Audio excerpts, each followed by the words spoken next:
What it do? Welcome to another new episode of Locked On Bucks. Well, last night's loss against the Knicks made that four straight losses for the Bucks. The Bucks lost 122-109 to the Knicks at home in Milwaukee. We saw a solid first half from the Bucks. They headed into halftime with an 11-point lead, but some of the same issues that we've seen plague this Bucks team reared their ugly heads again. We're going to get into all of that, the team psyche, and then just our personal confidence levels of this team as we enter into the final week of the regular season. All that and more on today's episode of Locked On Bucks. You are Locked On Bucks, your daily Milwaukee Bucks podcast, part of the Locked On Podcast Network, your team every day. You are Locked On Bucks, part of the Locked On Podcast Network, your team every day. I'm Camille Davis. You can catch me weekly on the Technical Foul podcast as well as the Pack a Day podcast. And joining me is Justin Garcia, voice of the Bucks Radio Network.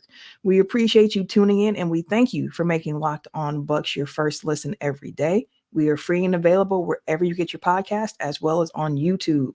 Today's episode is brought to you by Prize Picks, the easiest and the most exciting way to play daily fantasy sports. So head over to prizepicks.com/LockedOnNBA and use the code, all lowercase, Locked On NBA for a first deposit match up to $100. Now, Justin, I'm sure it'd be more fun for you and I to sit here and talk about WrestleMania rather than talking about this Bucks loss, but it is Locked On Bucks, not Locked On Pro Wrestling. So with that being said, we got to talk about what we saw from our Milwaukee Bucks last night. Bucks lost 122-109 to the New York Knicks, and the Bucks now find themselves in the midst of their longest losing streak of the season at a very inopportune time. They are 3-7 over their last 10. They've lost 6 of their last 7, 4 straight L's, with 3 of those L's coming at home. This is the time of the year where you're looking to be building good habits heading into the playoffs, but like I mentioned earlier, it seems like some of the same issues that we've been seeing with this team just continue to play them, with the offense stalling, too much ISO ball, which then leads to the opposing team being able to run after misses and generate easier offense for themselves. Yeah. Where to begin with this one? And, the game last night too, I don't think it's coincidental that your offense appeared to be stuck in mud as soon as you lost Chris Middleton and how it performed second half versus first half. But we're also beyond the point of injuries explaining what we're seeing. And again, when you look at the teams that the Bucks have played, they have had those same excuses to point to, and it hasn't been an issue. The Knicks continue to play without Julius Randle. They were playing without OG Anunoby before the weekend as well. The Grizzlies and what they have, the Raptors and who was out. So every team is dealing with this, and you just have to find a way through it. But that is the most perplexing thing is, we've seen the defense take a little bit of a step back and I think kind of settle into what's a reasonable expectation for them, somewhere right around middle of the pack or slightly better than league average. And again, you can point to defensive issues, which there were a number of them last night, including containing the point of attack with Jalen Brunson. Does Pat Beverly solve all that? No. Does he fix at least some of it? Sure.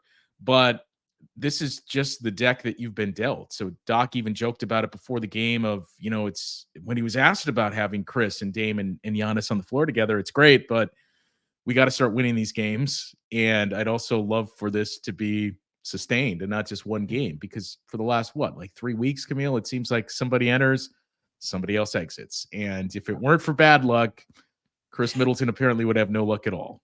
Yeah, and that's really unfortunate, just given the fact that we've mentioned it. The Bucks have now played 32 games under Doc Rivers. They're 15-17 under Doc. And I believe the Big Three has only played 8 games together under Doc at this point. And really, it's like 6, because we just saw him get injured against the Knicks in the second quarter. He left that game, and then he left really early in that Phoenix Suns game as well. So the time is starting to run short on this team to start gelling around their Big Three. That's something that we heard Dame mention, where he was like, we worked on the 2-man game with me and Giannis, but we need to get more comfortable and used to the actions with Chris on the floor. It's completely different. and this wasn't his exact verbiage, but this is what I always think of, where it's not NBA 2K where you can just plug players in and it just clicks immediately because the user knows how to use those players. Like, they have to develop that chemistry, and time is starting to run really, really short for this team to do so. And you mentioned Chris's unfortunate injury, which he caught a fist to the mouth. Like, that's one of those ones, and some people are gonna be like, oh, that's another excuse. Chris is always hurt, but like, you can't control getting hit in the mouth. Like, he just caught a fist to the mouth. It's unfortunate. Had to go to the dentist immediately once he left the game. So hopefully we get Chris back soon. But him leaving the game, you mentioned tale of two halves. And I would love to say, like, hey, if they had Chris, this would have looked different. But like you said, at this point, I can't say it. But looking at the two halves in itself, like, the Bucks were really crisp in that first half. 52% from the floor, had a 11-point lead heading into halftime. They looked like a team, like, okay, you're starting to see them play with pace. You're starting to see them look like a team where things are going right. Like, this is what you expect from them. You saw the energy. You saw Giannis after the and ones. He's yelling. He's feeling it. Even though early in the game he planted, and I was like, oh, the hamstring looks like it's not all the way there. But again, you saw him play through it.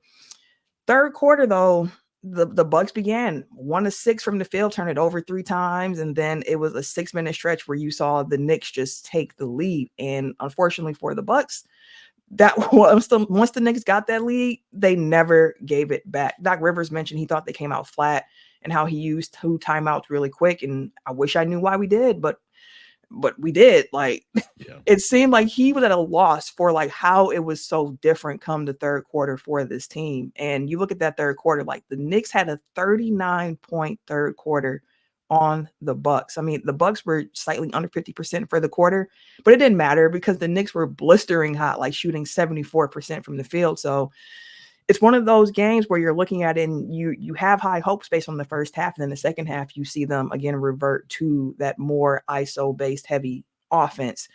You see them not using their physicality. I mean, the offensive rebounding from the Knicks, we know the Knicks are a good offensive rebounding team. It's what they do. The Bucks are a good defensive rebounding team. It was a battle between two powers, and the Knicks got the best of the Bucks throughout the game. Thought they were more physical at times. They worked harder after 50-50 balls, and you saw that show up, especially during that second half run that the Knicks made. So the second half, and there's some numbers to point out about what we've seen from the Bucks half by half in general, but in that second half, you mentioned the shooting of the Knicks, and that was, the eye-popping part is the level of shots that they hit in those final 24 minutes.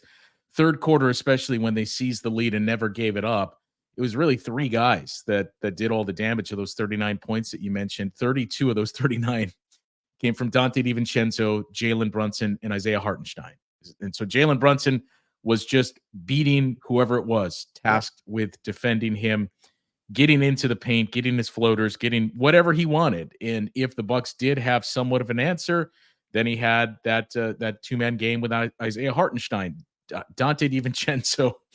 Everything that you kind of feared of. I wonder, Dante typically doesn't have good games against the Bucks, and he's been breaking out massively offensively this season. He did it again last night as he was 8 threes that he hit. So 8-11. Yeah, that trio in the third quarter, and you could see Doc Rivers too, kind of at a loss for what to do, because there was a couple of instances in that third where they did try some things. Granted, not very heavy volume, but they did try to trap Jalen Brunson a couple of times and some soft double teams. But it was whatever the secondary action was that seemed to kill the Bucks. And, you think about the amount of times too, which, can be deflating, that I think the Bucks overall played pretty well defensively against everyone but Jalen Brunson. And the amount of times that you would see the Knicks just bury a shot very, very late in the shot clock, whereas the clock is expiring, because the Bucks were pretty connected defensively. You made the Knicks work for a difficult shot, and they still hit it, which when that happens time after time after time, you can see it kind of have its effect on guys. And in that third quarter, I think it was the last 4 minutes, the Bucks got one stop. You would start to kind of mount something, and I think they got it down to 6 or 4, but every single time down the stretch when you thought, can they tie this going into the fourth, or can they jump back in front? it just didn't happen because of their inability to come up with those stops. So it was largely Jalen Brunson, and then it was everybody off of him that found those open looks and really cashed in. But I mentioned, half by half, and I'm not quite sure what to make of this. But you mentioned the record since Doc Rivers took over, and when you just look at the overall performance, as we said, it's kind of settled into largely, I think, what you would expect defensively. The Bucks are currently 13th best defensively since Doc Rivers took over, just behind Oklahoma City. So they could push for moving close to the top 10, which would be great. As we said all along, if you can just finish better than league average, that's what they've shown you. The issue still lies on the offense. And that's where I think the most change has come in with what Doc has tried to do with getting Damian Lillard going and getting that two-man game going with he and Giannis. But, to the point we've made all throughout this show in the last few shows, it's difficult to do it when you're not consistently on the floor together. I think that's what we've seen is their offense has dropped to 16th in the league since Doc took over. But when you look at it half by half, that's the alarming part in the area where the Bucks should be at their best. When we talk about their clutch performances and this team that's won those types of games, that's not what we've seen by the numbers. They've slid a little more defensively down to 17th in second halves of games since Doc took over. Offense is in close to the bottom 5. And, these last 4 games, especially during the losing streak, they've had the second worst second half defense in the league. So for whatever reason, the strength of this team has kind of evaporated, and many strengths, when we talk about them being bigger and physical and dominating around the glass and in the paint, that's shifted away. And now, that metal that we've seen this team at their best in those clutch spots and late in games, that's also started to slip away. Yeah, and that's unfortunate to see with this team because that clutch time aspect of the Bucks was something that we really looked to, saying like, okay, come playoff time, this is going to come in handy. And this is the team, as we mentioned, they are now a week away from the regular season ending, with the regular season finale coming on Sunday. And when you're in the midst of a losing streak like this, especially at this time of the year, you tend to try to see where's the team's head at and how are they feeling heading into the postseason. I want to dive into some of the things that we've heard from the Bucks as well as Doc Rivers about where this team is during this rough losing streak once we come back from the break. Prize Picks is America's #1 fantasy sport app with over 3 million members.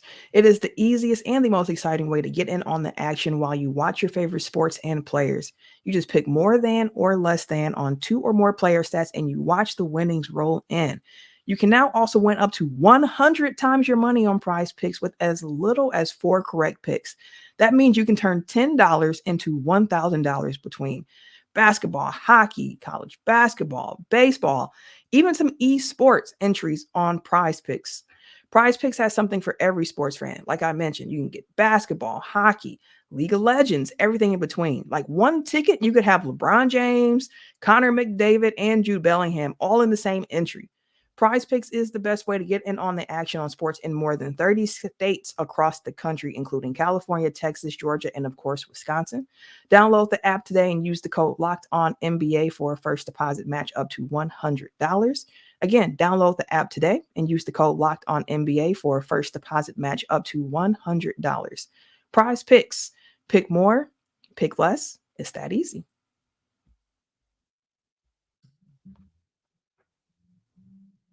We thank you for making Locked On Bucks your first listen. We appreciate all of the everydayers who tune in Monday through Friday. And we want to also just put you up again on Locked On Sports Today. I know you've heard us talk about it before if you're an everyday listener, but listen, it is a free 24/7 sports streaming channel programmed to give you all of the biggest stories with deep analysis, opinions, and news. So check out Locked On Sports Today, streaming 24/7 on YouTube or on the free Amazon Fire TV channel app, part of the Locked On Podcast Network, which brings you your team every day. Now, Justin, I mentioned the psyche of the team. There were some interesting comments to come out of this game.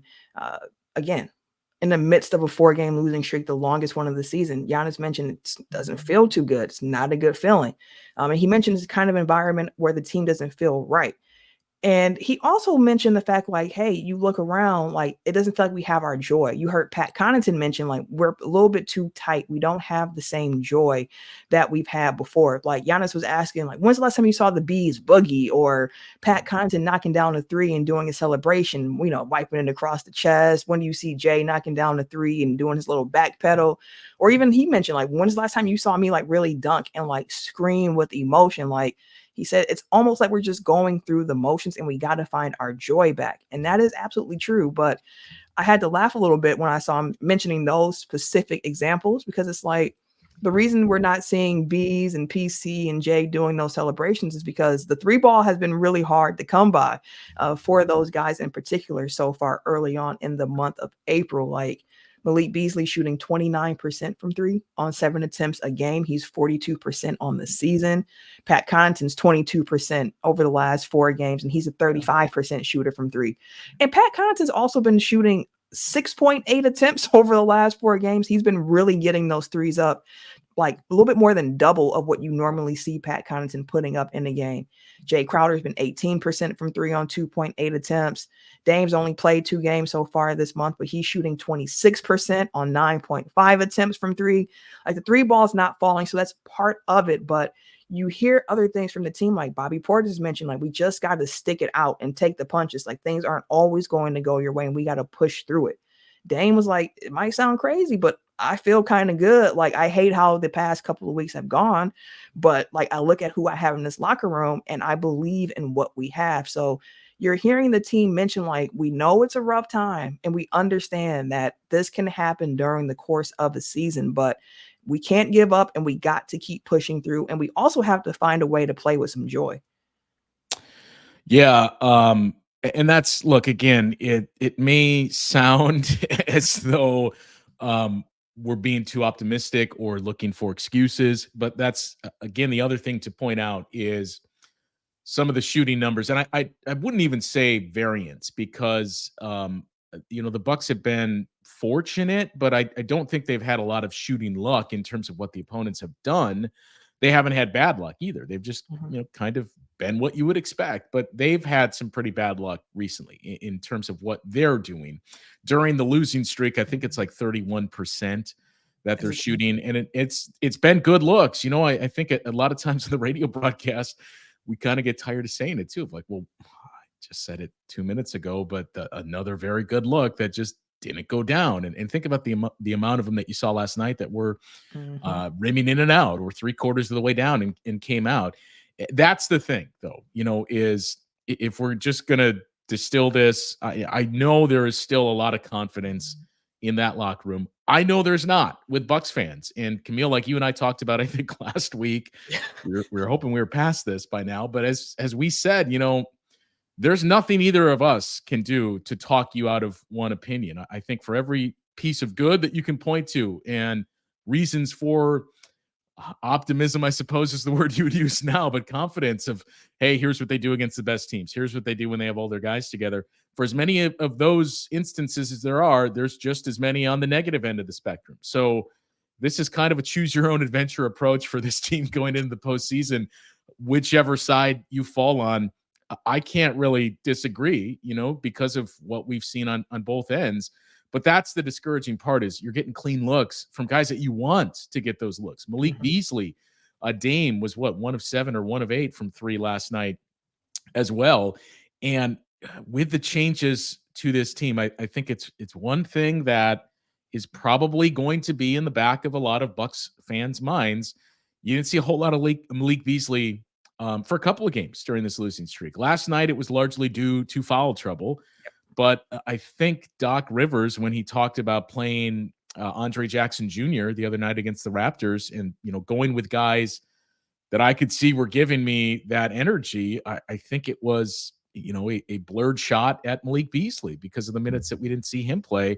And that's the thing is, I think Lakers fans and any Bucks fans that have followed Malik's career would point to, well, he didn't play in the playoffs for the Lakers a season ago. So that's one thing in the back of your mind. But the big thing is, when we talked about the changes with this team and settling into basically a just better than league average defense, that's good enough if your offense is elite. And Exactly. if, and I suppose we should be very careful about, or I should, how I frame this, because I am in no means saying Damian Lillard has not been good this season. He has. I think there was maybe an unfair expectation of the volume of Dame type moments that you would get and that it would be a nightly occurrence.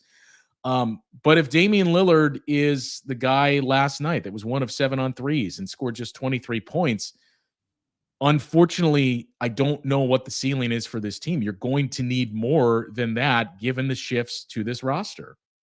You are. And one of the benefits or positives I took away from Dame's performance last night when he had a rough shooting night, 4 of 11 from the field, is the fact that he was able to get to the free throw line for 15 different times, which is something that we haven't seen as often with Dame getting double-digit attempts from the free throw line. Like, the game was officiated really interesting. The whistles were blowing. Both teams were getting some looks at the free throw line, but seeing Dame, I think he had up to 10 free throw attempts in the first half, Yeah. where he was just able to constantly put pressure on the rim, constantly find a way to get points on the board when his shot wasn't falling, which is something that we were seeing from him a little bit earlier on while he was working through some shooting slumps. So if that's an aspect that can carry over into the playoffs, which at this point I am unsure, given that Dame was one of the poster, players Yeah. with that the league was He's on the showing. tape. He's on the video. And that, I'm Exactly. glad you brought it up. That is I'm not even going to say silver lining, but if we were looking at positives, that was it. Of, hey, Dame,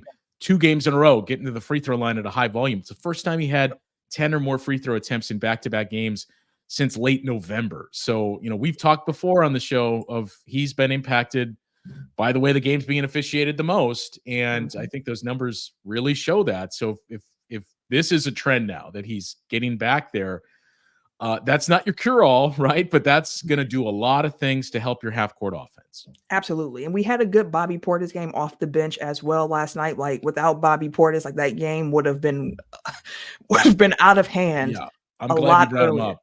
Yeah. That it's a 20-point margin if you didn't have Bobby Portis in the second half.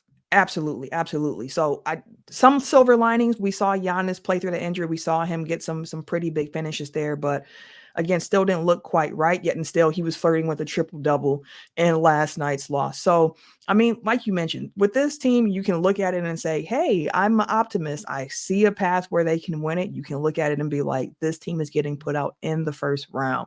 But outside of what we mentioned, there is some good news that came up for the Bucks on Sunday. They did clinch their postseason berth. So on the other side of this break, we're going to take a look at what lies ahead for the Bucks over the final week of the season, and then just do a little confidence check after we had the conversation last week, but we have a little bit more data for us to react to. So all of that and more coming up on the other side of this break.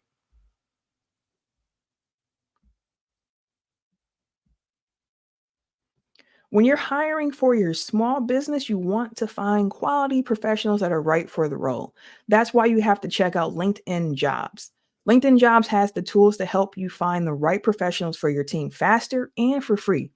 LinkedIn isn't just another job board. LinkedIn has a vast network of more than 1 billion professionals, which makes it the best place to hire. It gives you access to professionals you can't find anywhere else. And LinkedIn does all of that while making the process easy and intuitive. Hiring is easy when you have that many quality candidates. So easy, in fact, that 86% of small businesses get a qualified candidate within 24 hours. LinkedIn knows that small businesses are wearing so many hats and they might not have the time or the resources to hire. So LinkedIn is constantly finding ways to make that process easier. They even just launched a feature that helps you write job descriptions, which makes that process easier and quicker. 2.5 million small businesses use LinkedIn for hiring. So post your job for free at linkedin.com/lockedonnba. That's linkedin.com/lockedonnba to post your job for free. Terms and conditions apply. All right, Justin. Despite the loss, the Bucks clinched the playoff berth and they remain a game clear of the Knicks right now, as well as the Magic for the 2 seed in the East. The Bucks only got a week left, 4 games to go, with what I believe is the toughest schedule in the league to close the season. They've at least clinched that number 6 seed in the East thanks to Orlando winning yesterday and Miami losing. And this is actually the 8th consecutive season that the Bucks have made the postseason, which is the second longest playoff streak in the league, only behind Boston. It's also the second longest streak in team history, just trailing what we saw from those 80s Bucks when they had that 12-year run from 79 to 91. So before we even get to confidence level, I just want to take a moment to let that sink in there.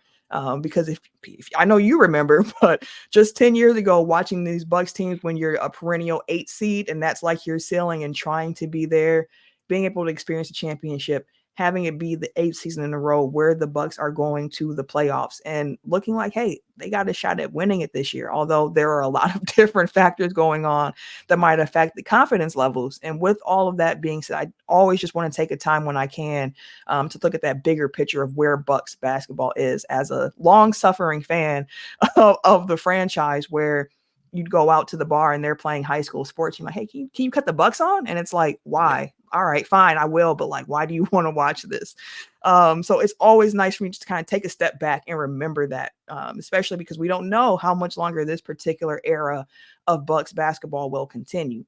All that being said, what is your confidence level in this team and finishing the season strong now after the last week of games? When we last talked about this, we were thinking, okay, 3 bad losses to 3 bad teams. Hopefully they can turn it around with the Knicks. That didn't happen.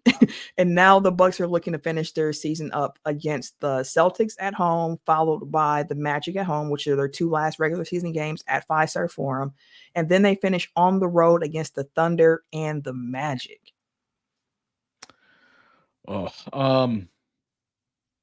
I honestly don't know. You know, like I don't know that, and that's the almost unbelievable part is I don't know what to expect in these games because as we were talking about before we started, I fully expected them to win last night. They've had some pretty good matchups with the Knicks this season, winning 3 of the previous 4. And again, everything we pointed to for reasons to be confident was they play well against the best teams in the league. They've heard it as loud as anybody else, so I fully expected them to win. And that first half was basically to a T what I expected to see. And then came the second half. So, you hear the phrase a lot, there's no other way out of it than through it. And that is beyond where this team currently is, we've heard Doc Rivers talk about the psyche of his team and even officials saying, man, your team feels pretty heavy right now. You can sense the heaviness of that group. And oh, by the way, you've now lost 4 games inside of Fiserv Forum, 4 in a row for the first time in the history of that building, a 4-game losing streak, which is the longest they've had in, I think, 2 years. And you got the Boston Celtics coming to town to try to end that and not to get lost in the shuffle, because I think we've talked about it on this show quite a bit. 2 huge games with the Orlando Magic, who are now just 1 game behind the Bucks in the race for the 2 seed. I don't know how important 2 versus 3 is, and I think that's a discussion for next week once everything gets sorted out. But just knowing, to me, the big part is the amount of teams you have to keep an eye on. If you won last night and beat the Knicks, you would have been 3 games up with 4 games left to play and holding the tiebreaker. So essentially the Knicks would need to win out. You'd need to lose out for them to catch you. You would have basically crossed 1 team off the list in terms of who do we have to worry about and keep an eye on potentially passing us. And now that's gone. So now anything is in play for this team, even finishing 6th, although mathematically that would be pretty tough. They're likely going to finish 2, 3, or 4. And I've referenced playoff status quite a bit here. Earlier in the week, I think the odds of the Bucks finishing 2nd were in the low 70s.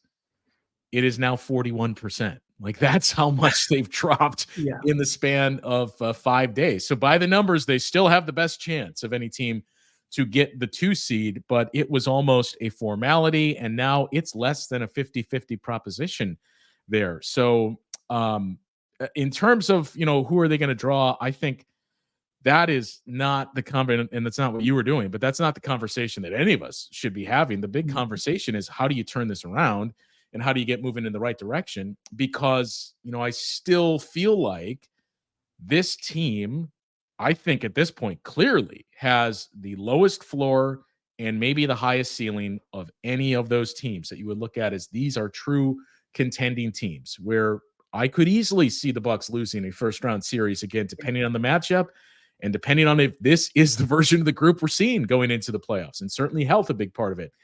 I could also see them turning it around as much as that may be hard to envision now.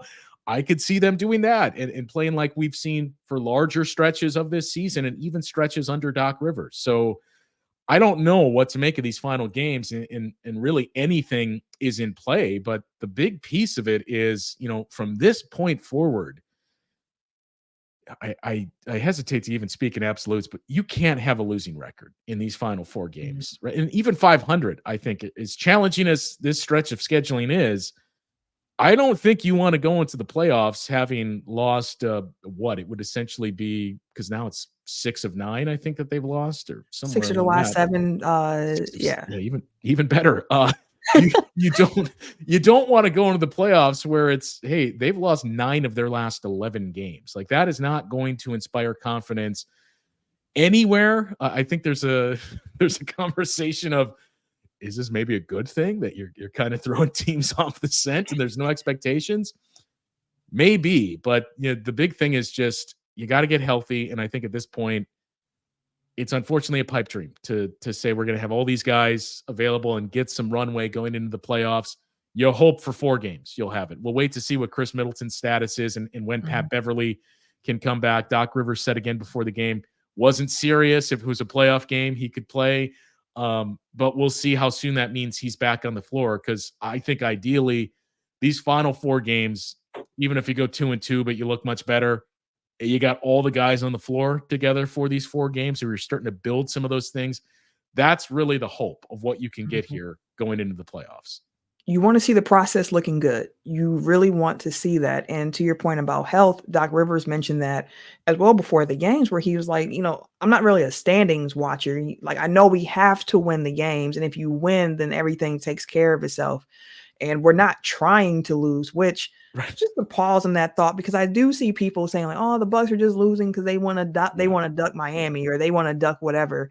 And to have that frame of mind of saying like this team is losing on purpose, like, one, you don't want a team that loses on purpose, but 2, I feel like that absolves the Bucks of what we've been seeing them do wrong by just writing it off as, oh, well, they're doing this on purpose. Like, no, they're not trying to lose on purpose. Like, something's not clicking with this team right now. And we've talked about the many different things that they were, but they have to figure that out. All right, I had to have that aside because I'm like, I hate saying that. But well, and it's funny too, because before the game, Tom Thibodeau was asked the same thing about how much attention are you paying to the standings, and he said the opposite of like, look, it's not our primary concern. Like, we're obviously more focused on doing things right and us winning.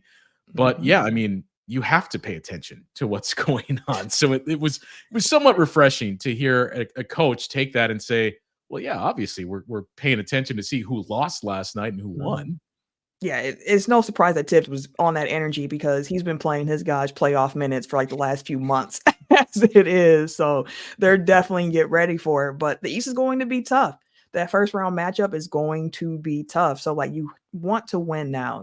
That's what I want to see. Of course, I want to see the team win, but I want to see that process looking better for the team. I want to see them playing complete basketball, not just in one half, not just in a quarter or 3 quarters. Like, I want to see a full effort from this team, because like we've mentioned, you can drop in those standings. And although it's likely that they do stay, in that 2-3 slot, like, they could drop down to 6 if everything went wrong and things went right for other teams. And one of the things that has been saving the Bucks, quote unquote, as of late during their current struggles and holding on to that 2 seed, is that the other teams around them and behind them have also been losing. Like, heading into last night's game against the Knicks themselves had lost 4 of their last 5. Like, they had also been on a little bit of losing streak. We saw Cleveland.